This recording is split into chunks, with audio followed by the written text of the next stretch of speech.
మనసా వాచా కర్మణా నువ్వు ఇష్టపడితే, మనసా వాచా కర్మణా నువ్వు సిద్ధపడితే, మనసా వాచా కర్మణా నువ్వు అంగీకరిస్తే, అప్పుడు ఈ భర్త కాని భర్త అయిన విక్రమ్తో నువ్వు సంతోషంగా నల్లపూసలు వేయించుకోరాదా అని దమయంతి అంటుంది. రాధ వద్దు అన్నట్టు తల ఊపుతుంది. వేయించుకోరాదా, ఏం ఆలోచిస్తున్నావు? సంతోషంగా వేయించుకో. ఎందుకు వేయించుకోవట్లేదు? వేయించుకో అన్నట్టు దమయంతి అంటుంది. సునంద వైపు చూసి, ఏంటి సునంద అలా చూస్తూ ఉన్నావు? వేయించు, నల్లపూసలు వేయించు.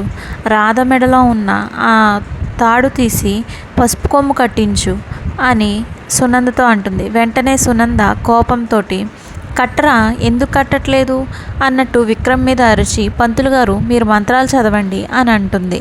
పంతులు మంత్రాలు చదవడం మొదలు పెడతాడు. విక్రమ్ కూడా తాడు కట్టడానికి రెడీ అవుతాడు.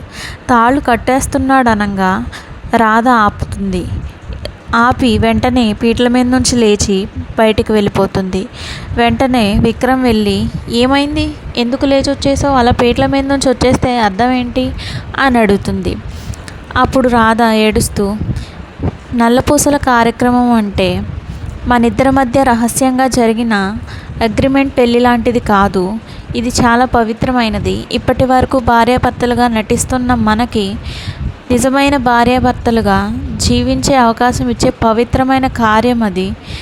నాకు ఇది జరగడం ఇష్టం లేదు అని అంటుంది. అయితే ఇప్పుడు ఏం చేయమంటావు అని విక్రమ్ అడుగుతాడు.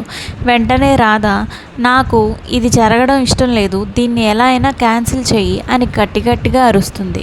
ఇంతవరకు వచ్చాక క్యాన్సిల్ చేయమంటే ఎలా కుదురుతుంది అని విక్రమ్ అడుగుతాడు. వెంటనే రాధ, నాకు అవన్నీ తెలీదు.